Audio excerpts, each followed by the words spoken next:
आज मुंबईतील ईडीच्या विशेष न्यायालयामध्ये कामकाजानिमित्त आम्ही गेलो असताना सिटी सिव्हिल आणि सेशन कोर्टाचं जे कॅन्टीन आहे त्या कॅन्टीनमध्ये आम्ही दुपारचं जेवण केलं.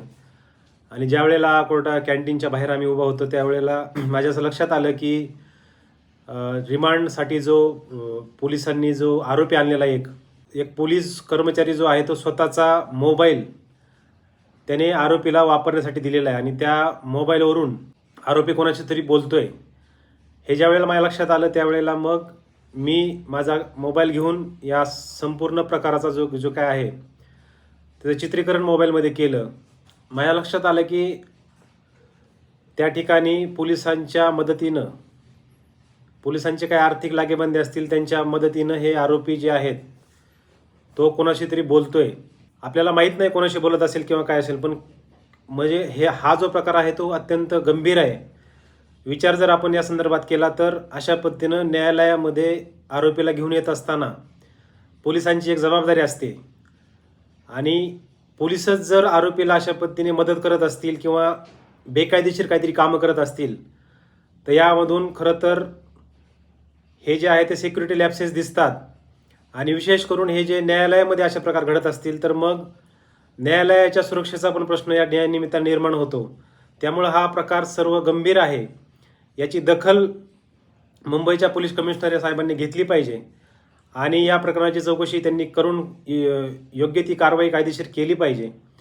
पुण्यामध्ये मागच्या काही दिवसांपूर्वी असेच प्रकार ज्या वेळेला आरोपींना पोलीस कोर्टामध्ये घेऊन येतात त्यावेळेला असे काही प्रकार आढळलेले होते. गांजा वगैरेचं काहीतरी देवाणघेवाणीचा प्रकार घडला होता पोलिसांच्या मदतीनं आणि त्यामुळं पुण्यामधल्या न्यायालयातल्या सिक्युरिटी संदर्भात ऑडिट करण्याचे आदेश पुण्याच्या आयुक्तांनी नुकतेच दिलेले आहेत. त्याचबरोबर अशा पद्धतीचा सेम प्रकार आता मुंबईच्या न्यायालयामध्ये घडलेला आहे आणि हा जो भाग आहे न्यायालयाचा सिटी सिव्हिल कोर्टाचा तो सेन्सिटिव्ह भाग आहे. आपल्याला माहिती इथून मागं पण त्या ठिकाणी अतिरेकी हल्ला वगैरे झालेल्या घटना घडल्यात आणि त्या ठिकाणचे पोलीस जर अशा पद्धतीने बेजबाबदार वागत असतील तर हा खूप गंभीर प्रकार आहे. यामध्ये गृह मंत्रालयाने पण लक्ष दिलं पाहिजे आणि मुंबईचे पोलीस कमिशनर असतील त्यांनी पण या संदर्भात गांभीर्याने तपास केला पाहिजे आणि योग्य ती कारवाई केली पाहिजे. अशा पद्धतीचे प्रकार इथून पुढच्या काळात घडू नये यासाठी पण प्रयत्न पोलिसांच्या माध्यमातून झाले पाहिजे अशी या निमित्ताने माझी विनंती आहे. काय पाठवलं दिघी प्रवेशला आले ते दिघी प्रवेश म्हणजे ह्याला मंत्रालयात आले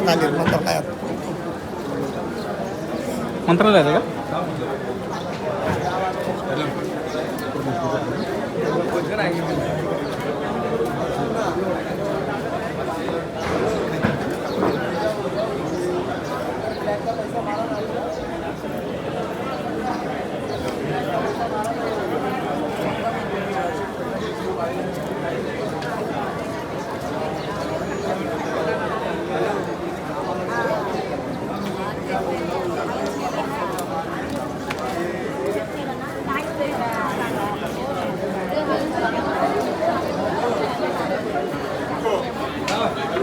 ये पके